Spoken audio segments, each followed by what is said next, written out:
This is Pakistan, the country which is oftenly in the news for one thing or another. Yet in the recent times, the country has been a topic of discussion because of its rising debt and declining economic growth. Now the question is, how Pakistan ended up here? And is it a debt-trapped economy? Well, let's find that out in this video.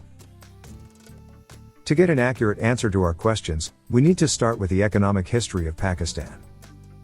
At the time of its independence in 1947, Pakistan was a very poor and predominantly agricultural country. After independence, the country took a number of steps to restructure its agricultural industry, which was to boost the output and exports. Then in the 1950s, the government started to focus on industrialization. For that they adopted the Soviet-era 5-year planning model. In the 60s, Pakistan's average annual GDP growth rate was 6.8%, which was good considering for that time. But this growth didn't last for a long period. Political disturbance which had started in late 1960s, ended with the crisis of 1971. And the consequent separation of the former East Pakistan shook the country. The new government took over during deteriorating economic growth, and the country was faced with post-war rehabilitation challenges. Pakistan suffered from a devastated economy, high rate of inflation, and stagnant agriculture and industrial sector. In addition, they shifted the economic strategy toward nationalization, which again impacted private investment in the economy. Yet in the 80s, due to slower economic growth, nationalization policy was reversed, and the country saw a slight economic growth. In the same time period, the country's remittance income increased drastically. However, this growth also didn't last, as remittance declined in 1990, the government deficit increased, and GDP growth declined. Simultaneously, debt to GDP ratio was increasing, and the country started to feel the heat of the rising debt.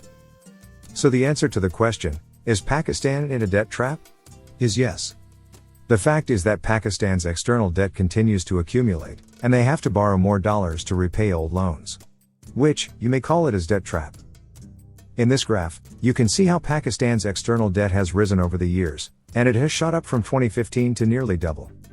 If you look at the last 2 years of financial data, then Pakistan's public debt went past 87% of GDP at the end of 2019 and 20, up from about 72% of GDP at the end of 2017 and 18. Also, the country's total external debt and liabilities rose to $113.8 billion in fiscal year 2020, from $106.3 billion in 2019. This problem has worsened due to the pandemic and low tax collection.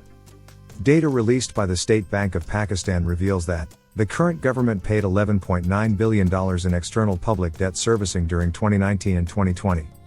This is a huge amount of money that could have been used for other activities such as education, health services, and for other things. Pakistan is also unable to increase its exports, which remain stuck at $23 to $24 billion a year. This reduces the foreign reserves of the country, as they import more than they export. Also, it increases the reliance on remittance money for its foreign reserves. Over the years, Pakistan has obtained loans from international institutions such as IMF, Asian Development Bank, the World Bank, and from countries such as Saudi Arabia, UAE, and China. Perhaps the most worrying thing for Pakistan is their increasing dependence on Chinese loans, through the China-Pakistan Economic Corridor, or the CPEC project in the country. The CPEC is part of China's Belt and Road Initiative, which is aiming to connect Europe and Africa to the Chinese mainland. And CPEC is considered an important part of this project, as it reduces China's dependency from traveling through Strait of Malacca. Coming back to CPEC, as I have said before, it's a multi-billion-dollar project, aiming to develop Pakistan's infrastructure like ports, roads, railway, and power generation projects. In 2020, these projects were worth more than $62 billion. Even with this massive investment, adequate jobs were not created. And major work is done by Chinese workers, and not Pakistanis. In recent years, many countries including the US, and many other think tanks have worried about China's BRI projects. Because it has been observed that, many countries who accepted these projects are being pushed in debt trap. Like Sri Lanka, Tajikistan, and countries in Africa. And Pakistan is not exceptional. Pakistan has already given China exclusive rights, coupled with a tax holiday to run their Gwadar port for the next 40 years. So what can Pakistan do to improve its economic situation, and avoid bankruptcy? Well, first and the most important thing is that Pakistan needs is a more aggressive debt restructuring program. Currently the country spends 1/3 of its federal budget on interest of debts. And this is not a good sign for a developing country. Also, the country needs to cut down their military spending, because a large chunk of their budget goes to the defense, which does not generate good returns.